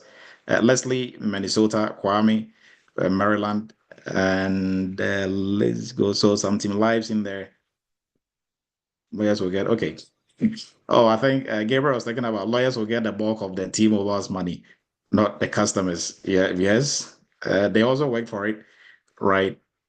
Okay. Anastasia says she's going to work. She will rewatch, and then we have some team lives in there. I appreciate everybody's inputs. So, and we got Jason from Japan, Kelly from Pittsburgh, and we have Nia, Maryland, and Philly, Chapel, Philly, Rosie, Arizona, and Texas, Benjamin, Texas, and the list goes on. So I think there are some, bronze. We have, there are a lot of Diallo joining us from New York, Evelyn, Worcester, Utah, and we have Silo from Charlotte, North Carolina, Shungo joining us from Virginia, Dr. Morocco joining us from New York, and Kelly from Pittsburgh. Right. All right. So going through these programs we've gone through already, so we will jump straight into questions and answers, and we are about to wrap up. So there are some hands up. John, kindly go ahead, and then we go to Kelly.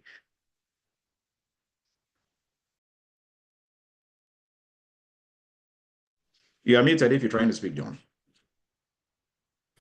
Thanks a lot, Doctor. Thanks for everything, and thank everybody here. I'm calling from Dublin in Ireland. Wow.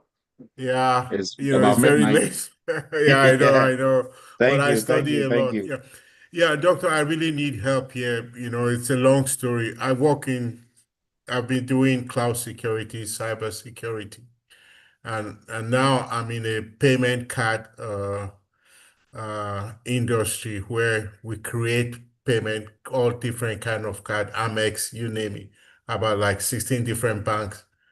But I'm totally lost, and the company is not organized at all.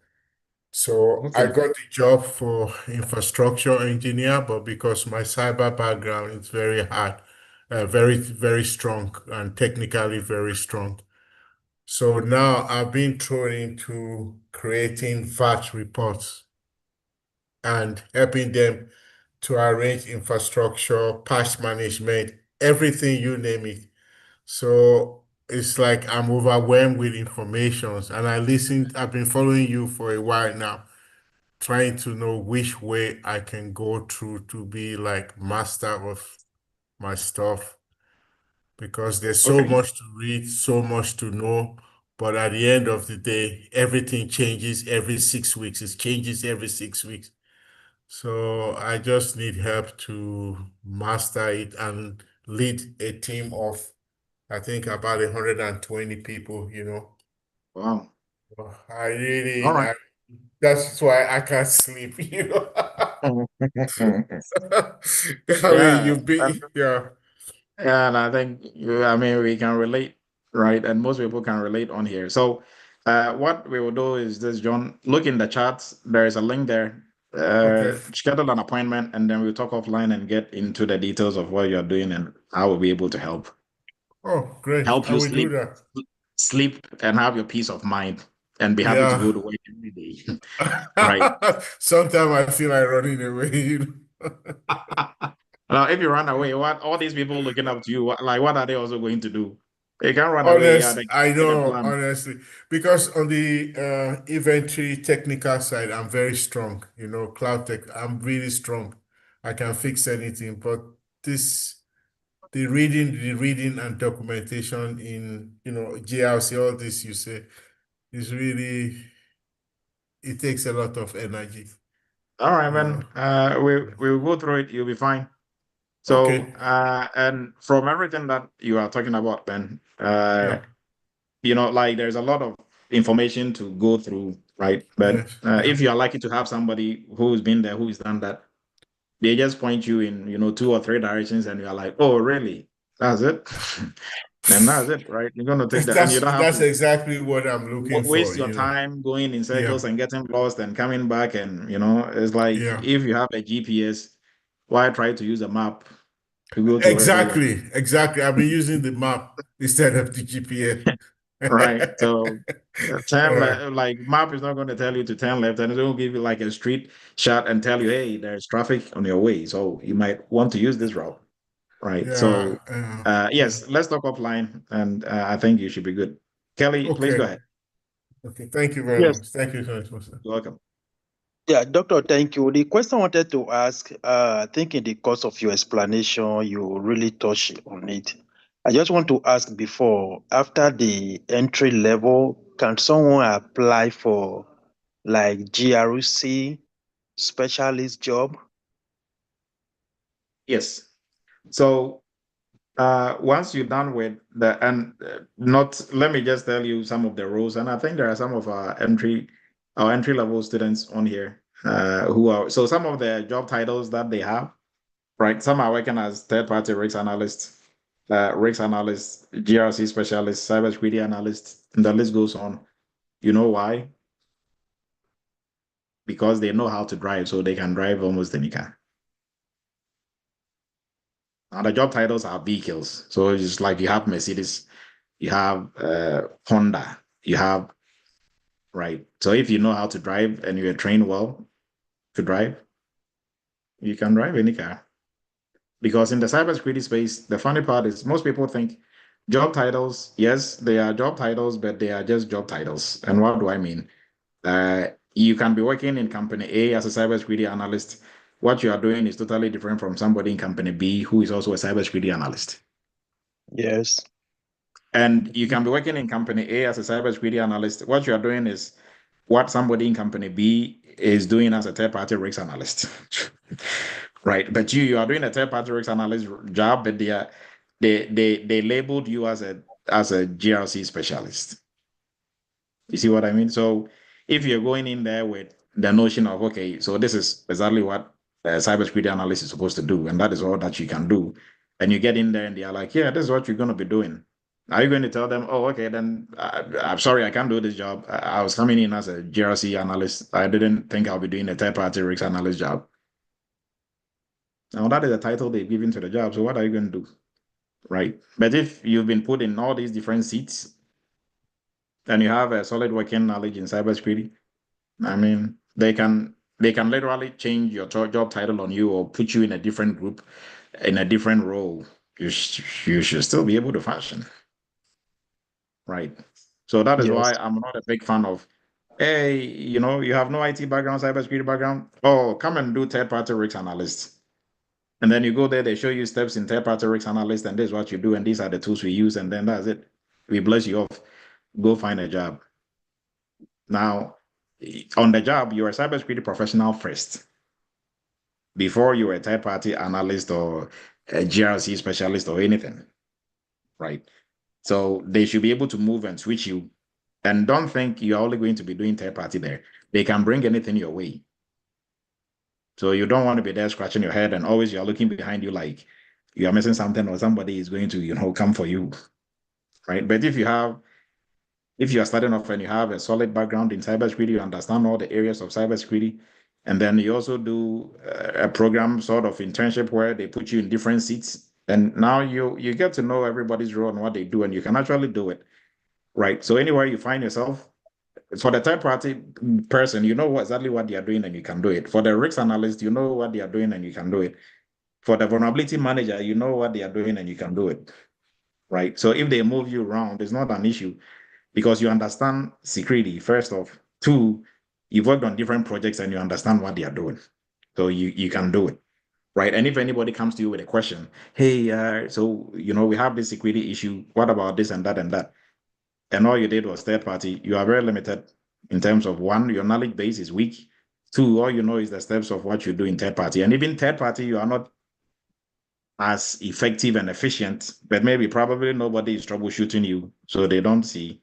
And you are signing off things and saying this company is good, work with them, but their security is really bad, right? Service level agreements you are approving and without even reading, or you're reading it, you don't even understand the things on there. But you are just checking them off and say it's good because you are hanging on to dear life, right? So when it comes to job titles, yes, every job needs to have a job title, but really, they are not set in stone. So we have like a lot of students currently working. There are companies who will be bought by a different company and they will change their job titles. But guess what else will change? Nothing. So 3 months ago or 2 weeks ago, you were a cybersecurity analyst. Now you are information security assurance specialist, and we are doing the same thing, right?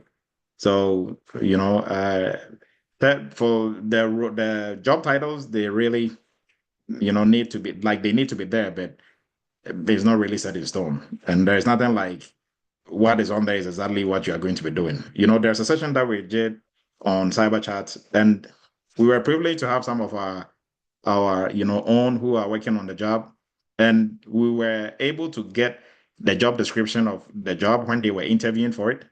And we went through and we asked them, hey, so now you've been on the job for 6 months, for 1 year, for 2 years. Is what you interviewed for exactly what you are doing? Now, some were doing exactly the same thing. Some were doing less. Some were doing really something a little bit off. But, just to kind of have everybody gauge in how to really, but for the interview, you are going to use the job description to prepare, obviously. But there's no guarantee that on the job, they are not going to go beyond what is on the job description, right? So that is why I always stress on learn how to drive. So even if they switch the car on you, well, the principles of driving remain the same. So you should be good for the most part, right? So hopefully that helps, Kelly. Yes, sir. Yes. All right, everyone. So I think we are at a good stopping point. We are wrapping up for tonight. Appreciate everybody's time. Hopefully you got something for your toolbox. And for the tools, going through them, this is for the knowledge piece and the awareness portion.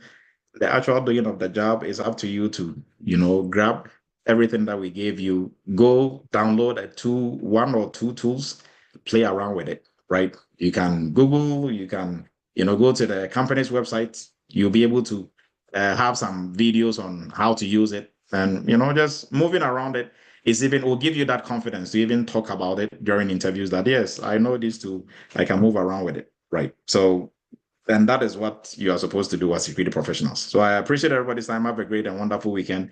We will meet same time next week with a different topic, and we're always going to learn something new and have something for our toolbox. And if this is your first time of joining us, we encourage you to look into the charts, the information that has been put in there.